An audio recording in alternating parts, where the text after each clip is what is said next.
अच्छा जी, तो बेयकीन साहब आए हैं जी, इनसे बात करते हैं। सर क्या हाल है जी सर आप? बस सब ठीक ठाक। आप सुनाएं, सब ठीक ठाक। बस जी, जबरदस्त। आपकी अभी बात मैं जो सुन रहा था डिह्यूमनाइजिंग का, वो ऐसी जबरदस्त बात आपने की है ना, क्योंकि अभी मेरे साथ भी ये कल की बात है। मैं फैमिली गैदरिंग में बैठा था, तो वो ये बात छिड़ी खादिम रिजवी की डेथ की, और ये वो ना, तो सब लोग ओह माशाल्लाह उसकी नमाज जनाजा पे देखो कितने लोग आए, वो तो जन्नती इंसान है। और हाँ तो मैंने बोला कि भाई आपने उसकी एक्चुअल लेक्चर सुने हैं जो वो बातें करता है? नहीं, नहीं, नहीं, अगर किसी की जनाज़े पे इतने लोग आए हैं तो ज़ाहिर-सी बात है अल्लाह की अच्छा, उसके ऊपर यानी वो अल्लाह। जनाजा जनाजा देख के इम्प्रेस हो हाँ, रहे थे। कि भाई वो उस अगर उसके जनाज़े पे इतने लोग आए हैं, दुआएँ कर रहे हैं, तो वो तो यार कन्फर्म एक जन कॉकरोच मर जाए तो कितनी चूंटियां इसमें खाएंगे। तो मैंने बोला अच्छा, तो इस लिहाज से अगर वो जन्नती है, तो इसका मतलब है हाँ, कि दूसरे बंदे जिसके ऊपर अल्लाह अपनी रहमत करता है वो भी जितना बड़ा जन्नत। कॉकरोच मरता है उतनी ज्यादा चूंटियां आती हैं। बिल्कुल, बिल्कुल, बिल्कुल। तो मेरी एकदम बात हुई ना।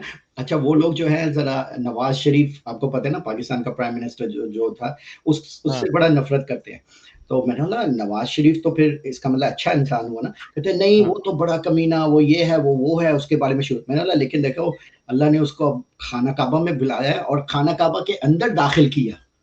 तो अगर वो अंदर दाखिल हो चुका है, वो तो जन्नती है। तो आपके लिहाज से तो वो तो फिर जन्नती होना चाहिए, राइट? उस हम्म। लिहाज से अगर देखा जाए तो। और एकदम चुप, नहीं वो तो बस ये तो वो तो वही ना, उल्टी जवाब जब उनसे पूछो तो फिर उनके पास जवाब नहीं होता। तो उस लिहाज से तो फिर अच्छा जरा आप अपना चैनल तो दिखाएं यार, आप कंप्यूटर पे बैठे हैं तो स्क्रीन हाँ, शेयर करें। ये बेयकीन साहब का जी जो है वो चैनल है, ठीक है, तो वीडियोस ये डाल रहे हैं, तो डेफिनेटली जाके देखें और इसको सब्सक्राइब कर लें। मैंने भी नहीं किया था क्योंकि मैंने आज आपका चैनल पहली बार देखा है, मगर आपकी तारीफ में बड़े लोगों से सुन रहा हूँ। तो ये जी इनके चैनल का लिंक है, तो ये चैट में लिंक आया है, इसको ज़रूर जाके सब्सक्राइब कर लें ताकि डेफिनेटली फिर आपको इनकी नोटिफिकेशंस मिलती रहें। सही। तो मैं एक नई वीडियो बना रहा हूँ अभी उर्दू के अंदर, आज रात को या कल सुबह तक पब्लिश करूँगा। वो भी बड़े मज़े की वीडियो होगी। हाँ, डिटेल की। तो वो मैं यही कह रहा था कि जो जिनसे मैं कल बात कर रहा था, मुझे इतना अजीब लगा कि उन मज़हब उनकी ह्यूमैनिटी किस तरह खींच लेती है। मैंने उनसे पूछा कि अगर फ़र्ज़ करो आपका कोई बेटा है, वो अगर गे हो, तो आप क्या करोगे? विदाउट एनी कंसर्न मैं अपने हाथ से कत्ल कर दूँगा उसे। बिल्कुल, मतलब क्यों? आप उसने कोई गलत काम किया है, अच्छा बंदा है। मैं उसकी एग्ज़ाम्पल दी ना जो बच बल बेटा था उनका। तो कहते हैं नहीं, अगर मुझे ये पता चले मैं उसको अपने हाथ से ही कत्ल कर दूँगा, मुझे कुछ नहीं फ़र्क पड़ता। फिर मैं इसी तरह वो किसी से पूछा भई तुम आपका बेटा अगर फ़र्ज़ करो क्रिश्चियन बन जाए, छोड़ो गैर मज़हबी तो छोड़ो, मैंने कहा चलो क्रिश्चियन ही अहले किताब बन जाए कोई। कहते हैं नहीं, उसको वो जायज़ कत्ल है, मैं तो अपने हाथ से कत्ल कर दूँगा। तो मैंने बोला आपको ये नहीं एहसास होता कि देखो मज़हब आपसे इंसानियत किस तरह छीन रहा है। आप मज़हब की साइड को देख के ज़्यादा इम्प्रेस हो रहे हो बनिस्बत एक मज़हब के कहने के ऊपर आपने अपनी बच्चे, माँ-बाप हर एक की मोहब्बत अपने दिल से एकदम निकाल देते हो 1 सेकंड में। नहीं, मगर देखे ना, ये अदयान इब्राहिमी क्यों कहे जाते हैं? हुँ। इब्राहिम कौन था? May be he was a psycho patient जो अपना ही बेटा जबा करने लगा था। हाँ, उसके लिए पूरी आधी दुनिया हम्म, सेलिब्रेट करती है। जबकि देखा जाए तो आज के टाइम पे कोई ये क्लेम करे तो उसको सीधा हॉस्पिटल लेके जाए और क पागलखाने में बंद करें। हम्म। स्किज़ोफ्रेनिया उसके पेशेंट में, और कितने केस हो भी चुके हैं, जिसमें एक माँ ने अपने बच्चों को मारा, तो जज ने उससे पूछा क्यों मारा? तो कहती है मुझे आवाज़ आई थी, मेरे मुझे खुदा दिमाग में, दिखा। मुझे जीसस ने। तो उसको क्या किया? उसको वहाँ बड़ी ज़बरदस्त बात की है, नहीं, पागलखाने में बंद किया उसे, यू नो? हाँ, तो उसने मार दिया, इब्राहिम ने मारा नहीं था, बस इतना सा फर्क है। हुँ, तो है तो मतलब एक पागल बुड्ढा था ना, सही। जिसने अपनी औलाद के ऊपर छुरी फेरने का सोच लिया, बस। तो यही था और क्या था, बस। सोचो अगर ये वाला ये वाला जो टेस्ट है, ये तो टेस्ट भी नहीं, किस ये उसकी उसकी पागलपनी का टेस्ट था। मुझे हम्म, लगता है अगर देखा जाए ना, ये उसकी पागलपनी के अगर खुदा होता तो उसे टेस्ट करता, देखता ये बंदा साइको है या नहीं। तो उसको मैं बोलता हूँ अपने बच्चे का गला काट। तो अगर ये गला काटने पे रेडी हो जाए तो इसका मतलब ये साइको है। हम्म। ये वाला वो टेस्ट ज़्यादा मुझे लगता है बनिस्बत इसके कि उसने अल्लाह की रज़ामंदी के लिए जो भी किया, उल्टा ही चक्कर चल रहा है इधर। हम्म। अच्छा, वो मैं दूसरी ये बात करूंगा, वैसे इब्राहिम का जिक्र छेड़ ही गया तो हम्म, क्या आपने और मैंने जिंदगी में कोई ऐसे कपल नहीं देखे कि जिनकी औलाद नहीं हो रही थी, बाद में किसी फकीर बाबा के पास गए, औलाद हो गई और वो उसके पक्के मुरीद बन गए, बिल्कुल उनकी अगली 6 नस्लें हैं उनकी मुरीद। बिल्कुल तो ये बिल्कुल। बेसिकली इब्राहिम के साथ भी कुछ ऐसा ही हुआ। ये बातें हैं, कहते हैं वो 100 साल का था, वो 100 का नहीं होगा भाई, वो होगा कोई, हो सकता है 30 का हो, 35 का हो, उसकी औलाद नहीं हो रही थी। क्या 35-40 में लोगों को तो औलाद नहीं होती? ठीक है, सही। अभी मैं एक जगह रहता था, वहां पे एक कपल था, तो पड़ोसी थे वो, तो उनके बच्चे, उनकी जो बेटी थी वो हम मियाँ बीवी से भी कोई 10 साल, मतलब 20-21 साल की बेटी थी, बड़ी बेटी, हम्म, और एक बेटा था, वो था। तो जब शुरू शुरू में हम उधर आए तो वी थॉट के जी they are their grand parents. हाँ तो बाद में पता चला वो आदमी खुद रिटायर्ड आदमी था, बुढ़ा बिल्कुल।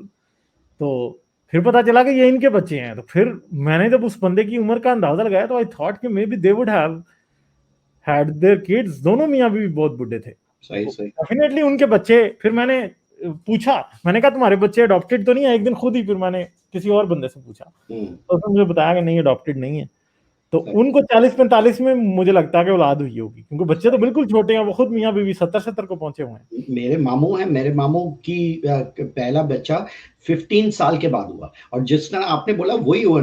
वो पिछले 15 साल से पता नहीं मिजारों किधर किधर दुआएं और ये कुरान खानियां पता नहीं क्या क्या करे जा रहे थे, कुछ भी नहीं हो रहा था। एंड में आके जब उन प्रेग्नेंट हुई तो उन्होंने बोला हम लोग इस बाबे के पास गए थे, इस वाले के, अब उसका हाँ, वो उस बाबे के वो मुरीद बन चुके हुए हैं लाइक फुल टाइम। हाँ, लेकिन मैंने उनसे पूछा बाबे से जाने से पहले कुछ किया था? कहते हैं हाँ, नई न्यू फर्टिलाइजेशन वाली वो एक डॉक्टर था, उसके पास हम लोग जाने लगे थे, और पिछले 6 महीने से वो प्रोग्राम चला रहा था, वो हम लोग कर रहे थे। उस प्रोग्राम के एंड में वो प्रेग्नेंट हो गई।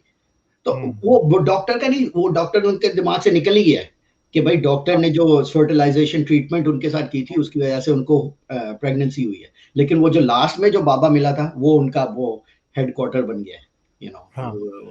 तो बाबा जी वो फर्टिलाइजेशन प्रोग्राम नहीं, वो बन गया। तो अब जाहिर बात है कि Ibrahim, if he existed ever, तो वो मुझे लगता है कि वो भी किसी बाबा जी के पास गया था जो कि believed in one God and that one God ये बिकेम इब्राहिम गॉड। का तो आप देख रहे हो कि ये तो एक स्टोरी है, ये तो हिस्टोरिकली ये तो प्रूव ही नहीं हो सकती। रिलीजन के अलावा किसी और जगह में इसका कोई मेंशन नहीं है सिवाय रिलीजन की एक बुक में, और हम्म, उधर से कॉपी हुई है, आप देख लो। और इसी तरह दूसरी कहानी भी है जो आपको आप जो आर्कियोलॉजिकल एविडेंस के मुताबिक देखो तो उसका कोई आर्कियोलॉजी में कोई प्रूफ नहीं है, नहीं, सिर्फ इब्राहिम का religion। नहीं है। देखें, up to David and Solomon भी आपको कुछ नहीं मिलता। हाँ, सोलोमन का असल तो वो में कहते जो हैं पूरी पहला, दुनिया में सबसे बड़ा उसकी बादशाह थी। सोचा जाए पूरी दुनिया में कायनात में इतनी बड़ी बादशाह किसी की नहीं थी जितनी किंग सोलोमन की थी।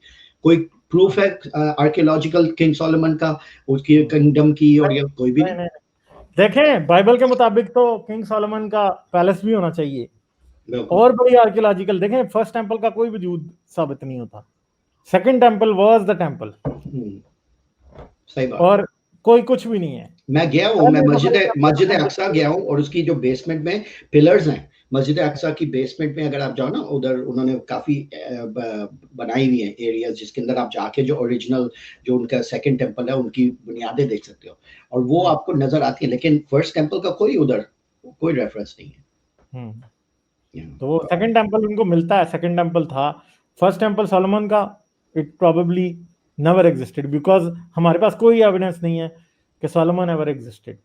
डेविड आपके का कोई एविडेंस नहीं है। कि यही एविडेंस का ही मैं आपको एग्जांपल देता हूँ।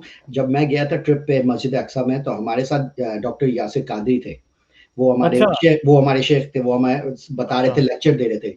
तो सवाल किया गया कि देखो जिस वक्त हजूर का बताया गया कि उन्होंने ट्रिप की थी, मस्जिद अक्सा आए थे और सारे नबियों के साथ उन्होंने नमाज पढ़ाई, उस वक्त तो इधर मस्जिद अक्सा थी भी नहीं। तो इसका अच्छा, क्या जवाब है? तो तो यासिर उसका कादरी ने क्या कहा?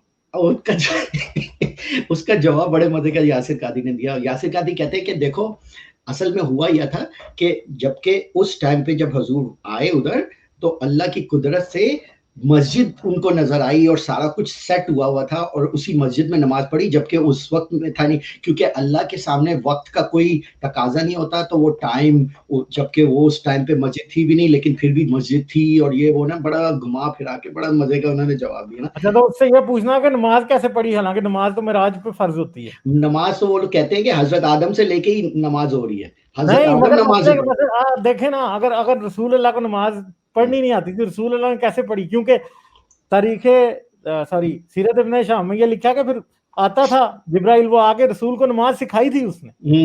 ये भी पॉइंट और है वो भी वैसे। बाद में हुआ था, मिराज के सफर के बाद। रसूल को नमाज पढ़नी आती नहीं थी तो मोहम्मद किसकी कर रहा था? ये देखे ना, मतलब ऐसी सोचिए बात है। ना, सर्कुलर, मतलब देखें कैसी कैसी मेंटल जिम्नास्टिक।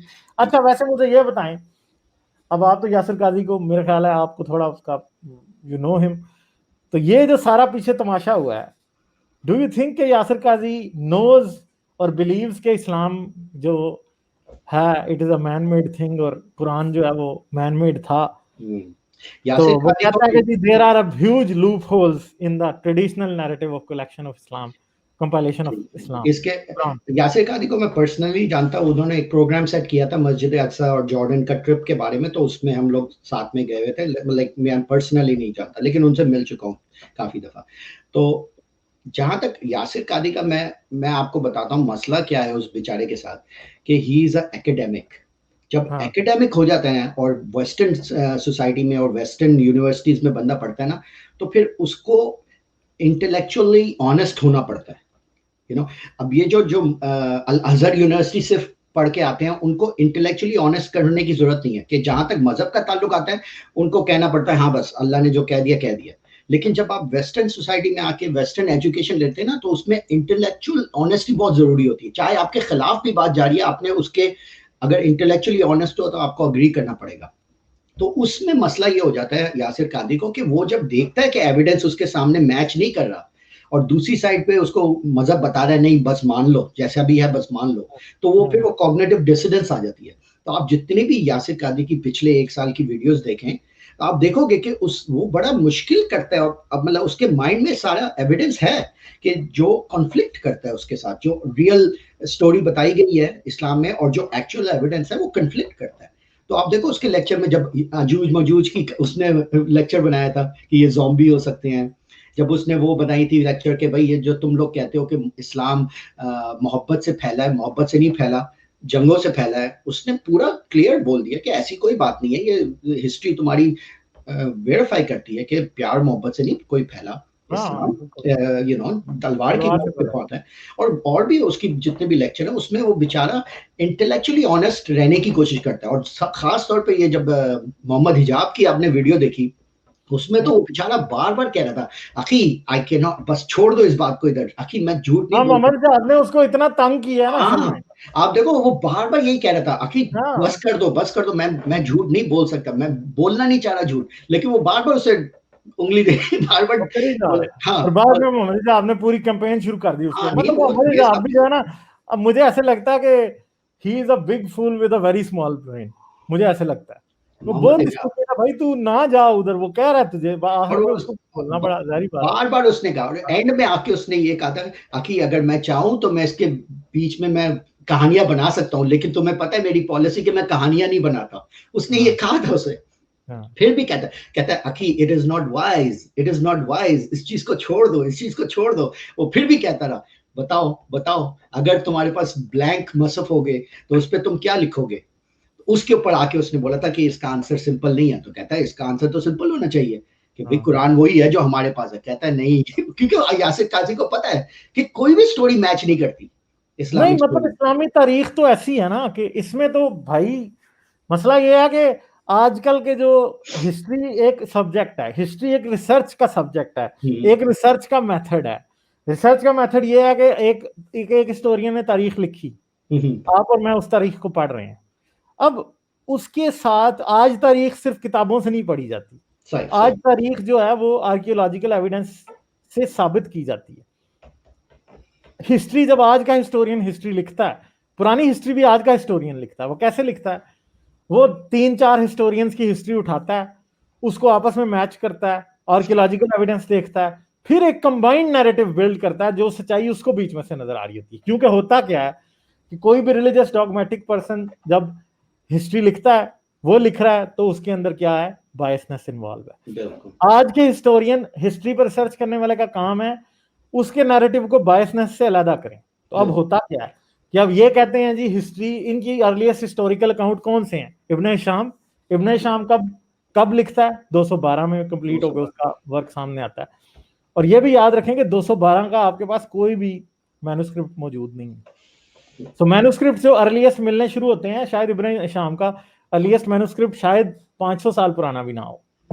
ठीक है, तो आप इनके अपने एकेडमिक से आप देखो ना, जो एकेडमिक टाइप के जो मुस्लिम स्कॉलर्स हैं, वो साफ कहते हैं कि पहला जो 100 इयर्स है ना हजूर की डेथ के बाद, उसके बीच में बिग गैप है जिसके अंदर हमारे पास कोई डॉक्यूमेंटेशन 100 क्या 200 का गैप है ना। देखें, अब मसला यह है कि अब आपने हिस्ट्री इनकी करैबोरेट करनी है कि हाँ भाई इनकी हिस्ट्री सच्ची है या नहीं। किससे करेंगे? आर्कियोलॉजिकल एविडेंस से। आर्कियोलॉजिकल एविडेंस क्या कहता है? आर्कियोलॉजिकल एविडेंस ये कहता है कि पहले 100 साल में मोहम्मद का नाम कहीं भी नहीं लिखा हुआ नजर आ रहा, कुरान मौजूद ही नहीं है। आपने वो देखा है, एक वीडियो आई भी है इसके ऊपर के जब से सबसे पहला सिक्का जो सिक्कों में तो मैं खुद बड़ी बात कर चुका हूँ। हाँ, मेरे चैनल पे मैं सिक्कों की बड़ी बात कर चुका हूँ। माविया का जो सिक्का, माविया के सिक्का के ऊपर उन्होंने जो है क्राइस्ट का बाइजेंटाइन क्रॉस पकड़ा हुआ है। हाँ, और मोस्ट प्रोबेबली माविया जो था वो क्रिश्चियन था, क्योंकि उसकी कई इंस्क्रिप्शन आगे पीछे मिलती हैं। तो उसने फलां जगह, उसने मिस्र में एक पुल बनवाया, उसके दौर का बनाया, उसके ऊपर क्रॉस बने हुए हैं। उसने ताइफ में एक डैम बनवाया, ताइफ में डैम में जो इंस्क्रिप्शन लिखी हुई है वो ग्रीक में लिखी हुई है। और इंस्क्रिप्शन, अब क्रिश्चियंस की आदत थी इंस्क्रिप्शन के शुरू में भी क्रॉस बनाते थे, एंड पे भी क्रॉस बनाते थे, दोनों जगह क्रॉस बनाया। आप बताएं कि माविया मुसलमान कैसे हो सकता है कि अगर वो क्रॉस बना रहा है? सही सोचने वाली बात है कि ये तो बातें फिर तो इनकी हिस्ट्री करैबोरेट ही नहीं होती। पहला बंदा जो कि हिस्टोरिकली प्रूव होता है कि एग्जिस्ट करता था वो माविया है। अली का, हुसैन का, हसन का, किसी का कोई सबूत नहीं है। और इवन के जो हिस्टोरिकली चेक कर रहे हैं, ये भी लगता है कि माविया के तो कोई बेटे ही नहीं थे, यजीद तो था ही नहीं, यजीद इन्होंने कहां से निकाल लिया? सही बात है। ये माविया की अकेली बहन थी और उसके बाद मरवान आ गया था। ये हिस्ट्री से ये साबित हो रहा है, जो कि आर्कियोलॉजी से ये साबित हो रहा है। हुसैन का खाता ही नहीं बीच में, समझ ही नहीं आ रहा हुसैन कहां से आ गया। आई थिंक अगले आई वुड से 50-60 इयर्स के अंदर आई थिंक ये काफी ये हिस्टोरिकल जो है ना हिस्ट्री, इस्लाम की अर्ली हिस्ट्री, उसके ऊपर इस वक्त बहुत ज्यादा काम किया जा रहा है। कुरान की किरात हैं, कुरान की जो मैन्युस्क्रिप्ट हैं उसके ऊपर काम किया जा रहा है, हिस्ट्री के ऊपर काम किया जा रहा है, काफी सारे स्कॉलर्स इसके ऊपर आ रहे हैं। आई थिंक अगले जो 50-60 इयर्स होंगे ना वो बड़े इंटरेस्टिंग होंगे। मैं तो कहता हूं कि अगले सिर्फ 10 साल बड़े इंपॉर्टेंट है इस हिसाब से, क्योंकि इस्लाम के ऊपर ना एक वो श्राउड था पड़ा हुआ। बिल्कुल, ये बसीदा लाश को कफन से निकाल के अब इस पर रिसर्च शुरू हो गई है। देखिए पहले कोई सवाल नहीं करता था, पहले कोई सवाल भी नहीं करता था इन चीजों पे, क्योंकि अगर बस है तो है, बस बोल दिया इस्लाम ऐसा इस तरह बना था तो वो मान लेते थे। अब देखें जो स्कॉलर्स हैं वो कह रहे हैं नहीं, जिस तरह दूसरी बुक्स के ऊपर हम लोगों ने स्क्रूटनाइज किया है, अब कुरान के ऊपर भी स्क्रूटनाइज करेंगे, करना पड़ेगा, किए बगैर कोई चारा नहीं है। और मुसलमानों को मैं समझता हूं कि अगले 100 साल के अंदर, तो मतलब मेरे ख्याल है 25 साल के अंदर इस्लाम के बारे में एक बिल्कुल रियल हिस्ट्री सामने आ जाएगी कैसे बना। सही। जहाँ तक ये मेरे से काफी लोग पूछते हैं कि मेरे वीडियो में ये पीछे वाला फ्रेम क्यों है। मेरी वाइफ मुस्लिम है, हिजाबी है, तो इसलिए हमारे बीच में कॉम्प्रोमाइज है। हाँ, घर उसको भी हैप्पी रखो, मैं भी हैप्पी रखूं। अच्छा, तो now she knows that you are an atheist and atheist नहीं, मैं लाइक फ्री थिंकर, तो उस लिहाज से मैं ज्यादातर उसके साथ मजहबी डिस्कशन नहीं करता। हमारे बीच में कॉम्प्रोमाइज ये है कि अच्छा चलो ठीक है, मैं तुम्हें बॉदर नहीं कर रहा, तुम अपने मजहब में लगे रहो, जो तुमने करना करो, और जो मैं कर रहा हूँ वो मुझे करने दो। हम लोग आपस में एटलीस्ट समझौता इस तरह करते हैं। चलें, ठीक है sir, it is always nice to have you. आते रहिए मेरे पास। I just have to thank you once again, the work, आपका जो काम है, और जिसका आई डोंट इवन नो कि आप इतने कंसिस्टेंट तौर से Punjabi channel, Urdu channel, English channel, Punjabi Urdu वाला एक ही चैनल है, इंग्लिश चैनल मैं कह रहा हूँ कि लाइक जो सेशंस आपके होते हैं 4-4 घंटे के, 3-3 घंटे के, it's amazing the amount of material that you are producing, बहुत माइंड ब्लोइंग है। मैं हमेशा वी आर जस्ट मतलब जो है ना, हम वो क्या कहते हैं गार्डन, एक होता है गार्डन होज, ये फायर होज, हम फायर होज लेके आ गए। बिल्कुल। आगे चल के आपके ये जो पीछे वाले वीडियोस है ना, ये होंगे कि दीज वर, ये बुनियादी वीडियोस थे जिसकी वजह से ये पूरी मुहिम एक्सपैंड हुई है। So thank you very much. ठीक है, थैंक यू। चलें, थैंक यू वेरी मच। ठीक है।